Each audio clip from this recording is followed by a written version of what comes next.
You're listening to the Cyberwire Network, powered by N2K.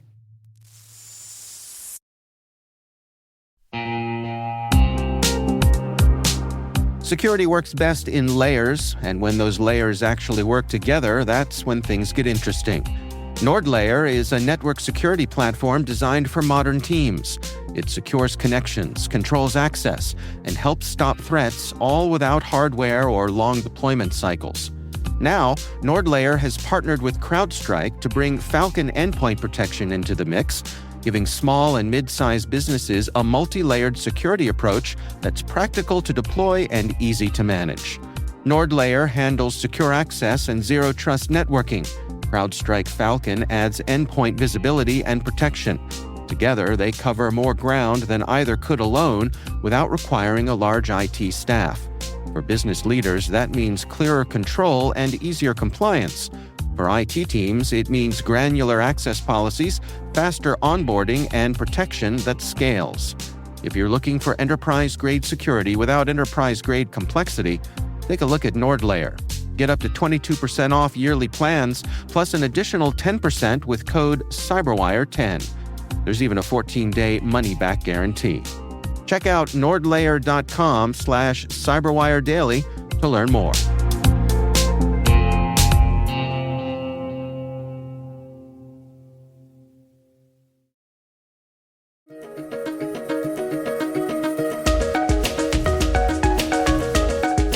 Hello, everyone, and welcome to the CyberWire's Research Saturday. I'm Dave Bittner, and this is our weekly conversation with researchers and analysts tracking down the threats and vulnerabilities, solving some of the hard problems, and protecting ourselves in a rapidly evolving cyberspace. Thanks for joining us.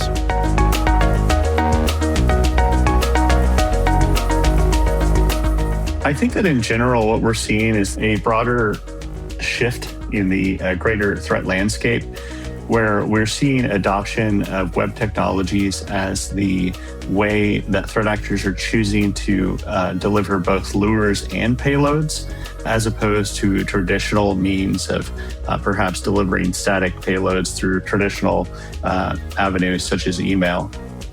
That's Andrew Northern, Principal Security Researcher at Census. The research we're discussing today is titled From Evasion to Evidence, Exploiting the Funneling Behavior of Injects.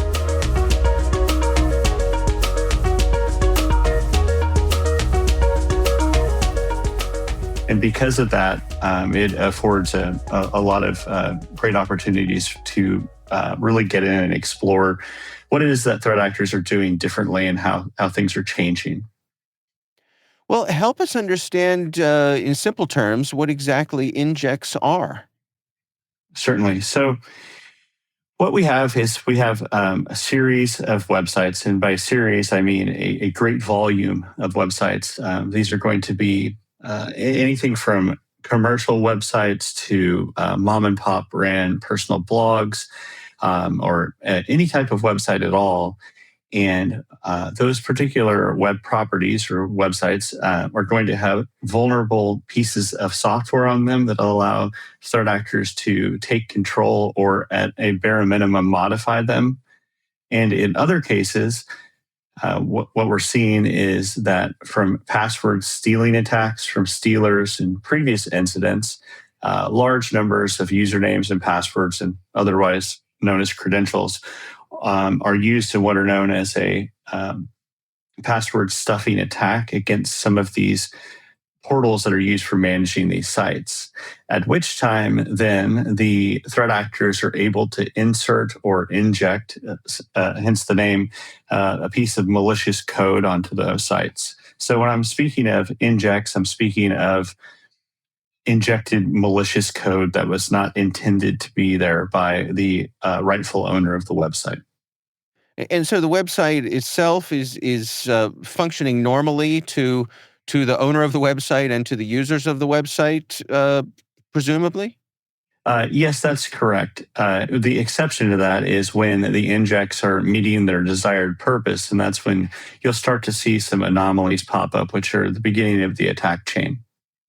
Well, you talk about this funneling behavior of inject-based attacks. Can you explain that for us? Yeah, for sure. When I speak about funneling, what I mean is I'm talking about the way that large numbers of these compromised or low value sites are wired to steer victims into a much smaller set of shared infrastructure. And you'll see the same patterns tend to emerge. So those are going to be many different injected pages, domains, and templates that we can consider to be the edge. And then moving down the attack chain, we see a relatively smaller number of intermediary redirectors and JavaScript loaders in the middle. And ultimately, funneling and getting tighter once again, we see even a smaller set of final payload delivery or decision points at the end. The research describes what you call choke points in that second stage there. Why are these choke points important? Yeah, so those choke points are important because the pure magnitude of this issue, the number of infected or injected sites, compromised sites, whichever you prefer to refer them to, is astronomical. There are, at any given time, I would say with a moderate level of confidence, tens of thousands of these compromised sites. And as a defender, that is particularly difficult to try to get your arms around and to proactively block those sites or at a bare minimum monitor. So instead, by focusing on these choke points being at the small end of the funneling, as I described earlier, defenders are better able and better positioned to use their tools at their disposal to protect themselves, their users, and their domains. And how do you go about identifying and tracing these attack chains, especially at the scale that you're describing? Sure. So the way that I go about it is a what I would consider to be a five step process. The first thing I'm looking for is a seed or seed patterns, and that's by looking at anomalies that I've either discovered on my own or that I am ingesting from incident reports, meaning small pieces of things that I can go off of and hunt on. These would be things like fake CAPTCHA templates, common script names and paths, or characteristic HTML fragments like JavaScript that are performing unusual redirects. So the seed patterns are the first step. Secondly, then I'm using Census's indexed HTML bodies and various other resources to search for those patterns at scale. So that's going to include doing things like exact matching for known patterns or fuzzy matching on script paths, query strings, or observed HTML snippets. So looking at that content similarity, then I'm able to narrow the field down into what I presume to be suspect or potentially malicious sites. After I do that, then I begin to essentially build out a graph of these properties of these hits. And so what I'll look at is I'll look at where the injected code lives, and then I'll look at what the next jump is in that attack chain, meaning where does that malicious injected JavaScript redirect people to? And then I'll also look to see if I'm missing any shared resources.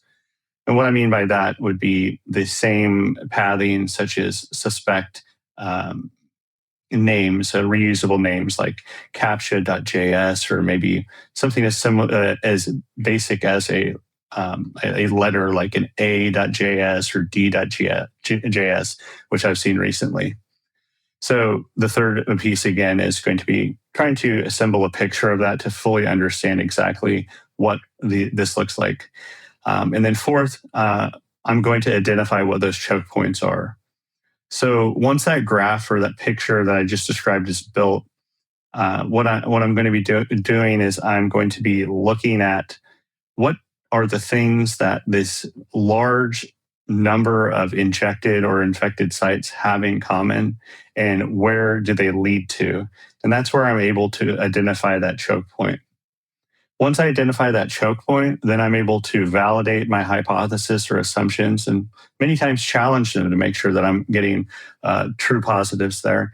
And once I'm able to do that, then I'll move on to the fifth step, which would be to validate manually and reconstruct those attack chains.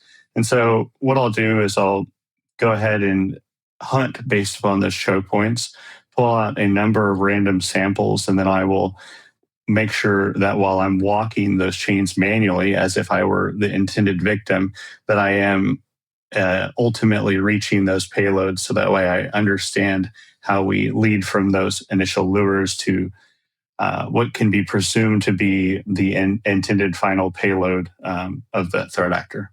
Hmm. Do you find any consistency among the signals or the patterns that you find across these campaigns? Yes. So what I find is that despite being what I would assess with a moderate level of confidence to be unique or threat clusters, maybe even operated by distinct threat actors, there's a lot of sharing or copying of these techniques. And once you see what is essentially in vogue for this week or this month, then you start to see those types of things show up in various different clusters. Things like that would be a few years ago, as I've been tracking these types of things for a few years now. I saw threat actors stop injecting the JavaScript directly onto the main landing page. Generally, it was the header where it was easy to find and identify, but then they moved on to putting it into other resources. These are going to be resources that are loaded by the page at the time of visiting. For example, if you want to have something like a slideshow or a particular form on your web page, you'll have a JavaScript library that's located on the same server that will be used in order to enable that functionality. What I saw was threat actors were very predictably moving to the same JavaScript library over and over again and putting the code in there. That will rotate over time, but those are some of the similarities that I'm able to track across these various different clusters.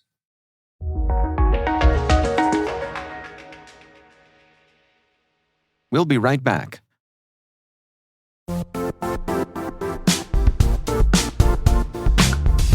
Most security conferences talk about Zero Trust. Zero Trust World puts you inside. This is a hands-on cybersecurity event designed for practitioners who want real skills, not just theory.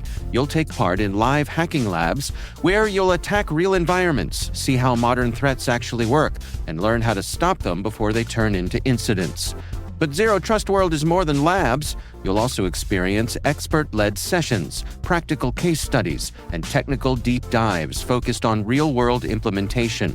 Whether you're blue team, red team, or responsible for securing an entire organization, the content is built to be immediately useful. You'll earn CPE credits, connect with peers across the industry, and leave with strategies you can put into action right away.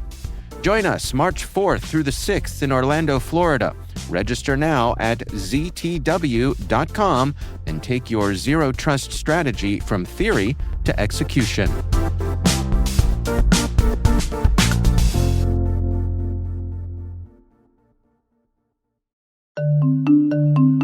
When it comes to mobile application security, good enough is a risk. A recent survey shows that 72% of organizations reported at least one mobile application security incident last year, and 92% of responders reported threat levels have increased in the past 2 years. GuardSquare delivers the highest level of security for your mobile apps without compromising performance, time to market, or user experience. Discover how GuardSquare provides industry-leading security for your Android and iOS apps at www.guardsquare.com.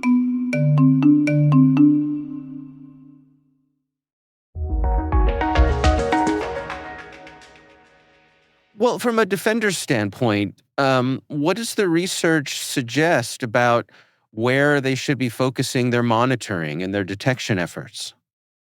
Yeah, that's a very good point. As far as the monitoring and detection goes, I think that it comes back to understanding the baseline of your environment, meaning that if there are things that are out of the norm that are happening on your endpoints that don't align with what is an established behavior, that's certainly worth raising an alarm on.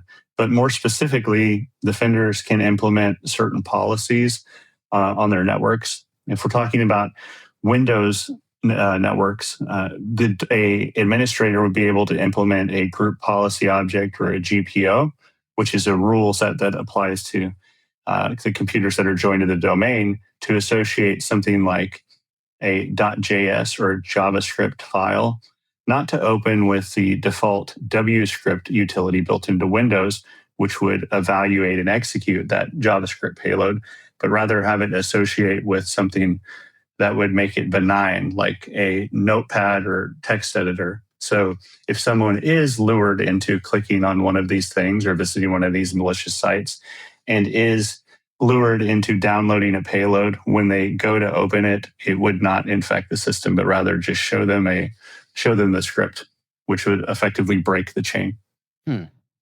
Now, you mentioned that you've been looking at these things for a number of years. What's the trend that you're tracking? Are these becoming more or less common? Where do we stand? I can tell you that the adoption is higher than it's ever been. I've seen what I track threat actor groups that were using traditional means of delivering malware, meaning pre-built binaries or payloads that have hard-coded command and control configurations baked into them. Those threat actors have pivoted to starting to use these web-based attacks. I can give you a few examples of some of the lures that have become popular, as well as some of the new techniques and technologies that I've been seeing, if that's all right with you. Yeah, please.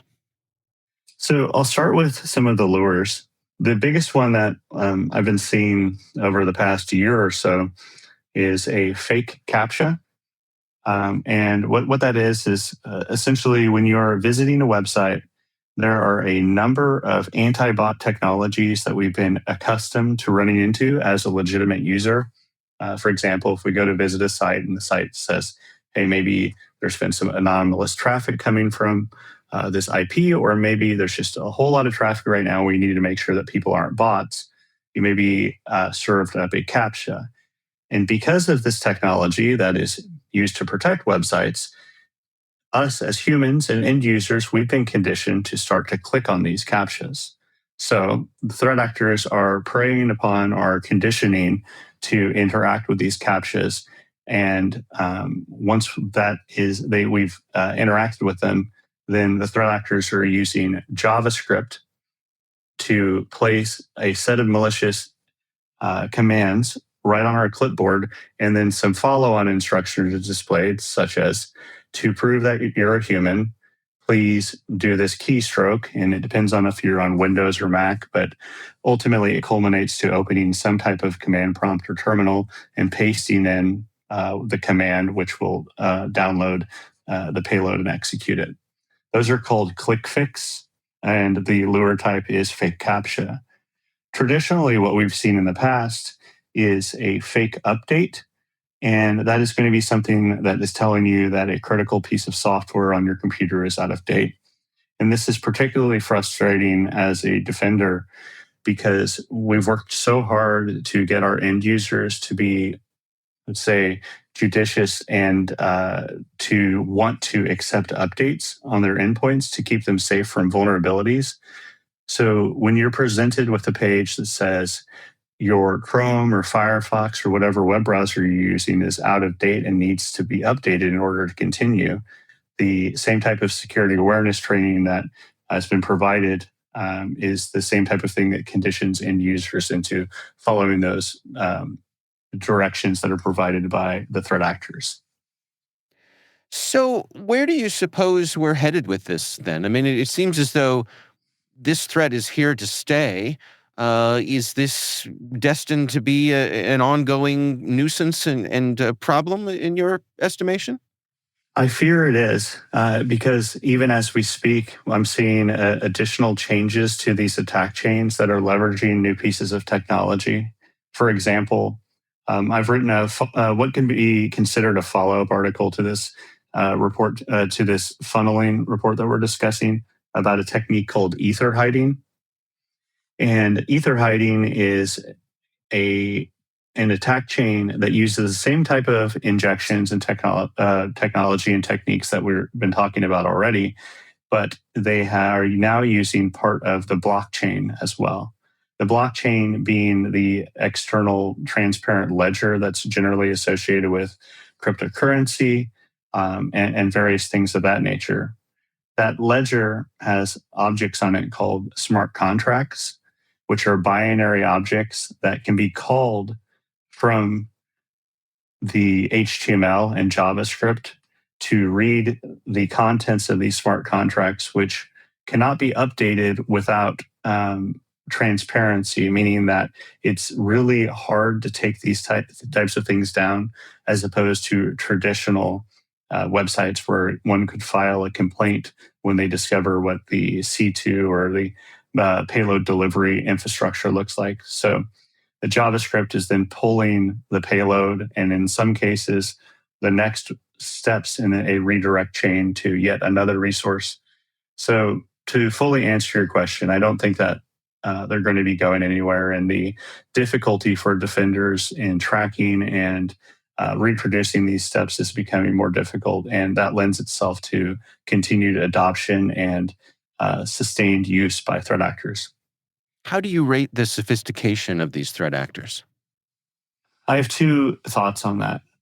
First, we tend to see what I would call the visionaries in this space, which are highly capable, what I would consider to be the apex predators of the threat actor landscape, specifically the e-crime or the criminal landscape, whose motivations are stealing money and getting that initial access, and then perhaps executing a locking of a domain, such as a ransomware that we've seen in the news, or maybe even just getting that foothold and selling it to another group that would like to conduct that activity.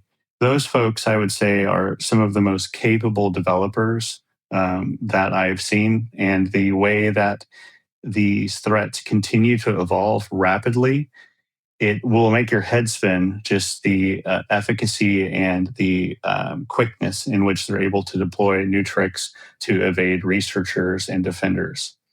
The other side of that is that with the advent of AI, especially tools like ChatGPT and Claude and various other LLMs, the barrier to entry in order to make these types of tools and attacks has greatly been lowered. So now we're seeing a lot of copycats.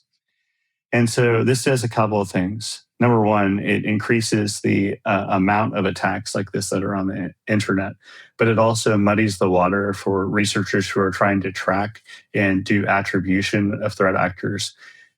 Because when you see folks that are adopting similar techniques, and many who I would consider to be unskilled are able to get working tools generated by these AI programs, then it really is a duality of folks who really know what they're doing and those who don't know much but are able to get a working attack chain going.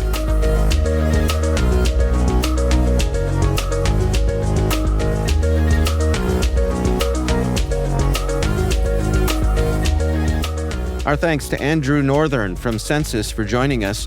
The research is titled From Evasion to Evidence, Exploiting the Funneling Behavior of Injects. We'll have a link in the show notes. And that's Research Saturday, brought to you by N2K Cyberwire.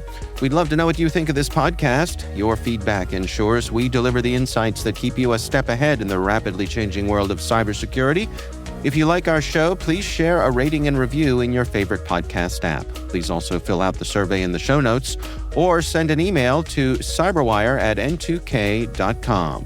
This episode is produced by Liz Stokes. We're mixed by Elliot Peltzman and Trey Hester. Our executive producer is Jennifer Iben. Peter Kilpie is our publisher. I'm Dave Bittner. Thanks for listening. We'll see you back here next time.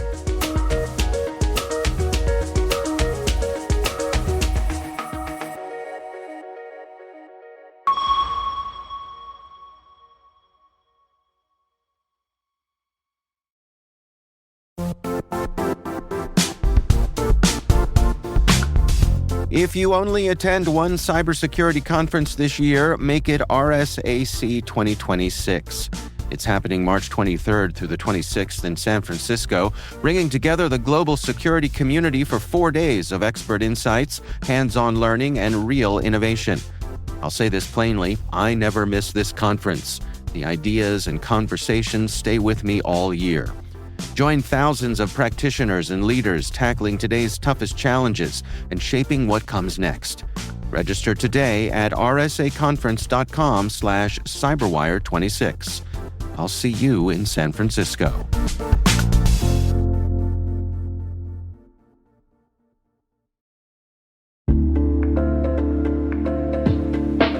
Attackers don't go through your tools, they go around them. In our interview with Jared Atkinson, CTO at SpecterOps, he reveals how attackers look to exploit our identities, steal tokens, and quietly snowball their access across Active Directory, Cloud Apps, and GitHub. We talk through attack paths, why least privilege keeps failing, and how one misconfiguration can hand over the keys to your organization. Want to see risk as attackers do? Then check out the full interview now on thecyberwire.com/SpecterOps.